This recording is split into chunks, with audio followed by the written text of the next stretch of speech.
Hey, imagine you're a medieval pastry chef, but instead of sweets, your task is to slice a human being. Pretty strange experience, right? Well, hi everyone, I'm Jeff, and I'll accompany you on this journey through one of the bloodiest practices in history. What a great job I do. Well, let's get started right away. Lingchi was a performance technique applied around 905 AD and abolished only in late 1905, but was predominantly used by three main Chinese dynasties. The first, the Yuan Dynasty from 1271 to 1368. The second, the Ming Dynasty from 1368 to 1644. And the last, the Qing Dynasty from 1644 to 1912. Not exactly the best of families to be close to, I'd say. Its name means slow process or death of a thousand cuts, and that itself doesn't sound very pleasant. But what did Lingchi consist of? Well, first of all, we provided ourselves with a knife and took the poor, unfortunate person, tied him to a pole, and started cutting and removing body parts such as fingers, skin, ears, and much more. And as if that wasn't enough, they were forced to ingest opium for two main reasons. 1. To make the agony last for hours, and 2. To keep the person from falling asleep and prevent them from fainting from too much pain. And the great thing is that there wasn't even a specific legal method in which the dismemberment of the unfortunate person was carried out. In short, if you caught the one who was good at slicing you, fine. If you found yourself to be the sadistic one, well, I wouldn't want to have been in your place. But on whom was this sweet execution applied? Mainly those executed were in most cases 1. Traitors to the state and government, often publicly humiliated.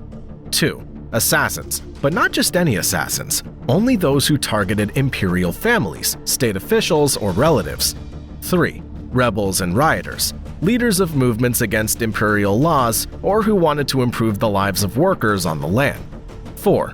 Relatives of criminal clans and large-scale public corruption crimes, often executed in public to dissuade others. We stop for a moment to ask you just one question. Would you like to be subjected to Lingchi or be the artists of this fantastic human sushi yourself? Let us know in the comments, and don't forget to show us your support with a like and a beautiful subscription. Let's get back to the video.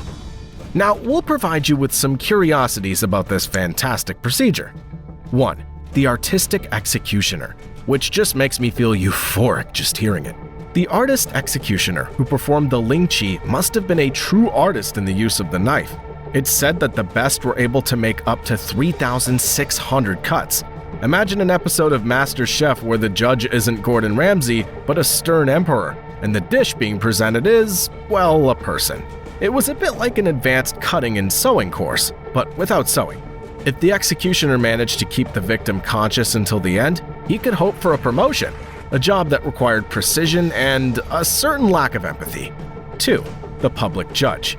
As previously mentioned, some of the protagonists chosen for this fantastic pastime were executed in public, a bit like a theater. The difference? But he was there to learn what not to do if they didn't want to be the next protagonist. People brought popcorn, or rather puffed rice, and made sure to arrive early to get the best seats. Of course, no one wanted to end up on the main stage. 3. Terror marketing. Lingchi was also used as a propaganda tool. Shows how the government was strict and deterred potential criminals. It was like a flyer for honest living, but much more disturbing. Have you ever seen those billboards that say, "Live healthy, live better"? Well, the Chinese rulers had their own version. Live true, live whole. It worked surprisingly well as a deterrent.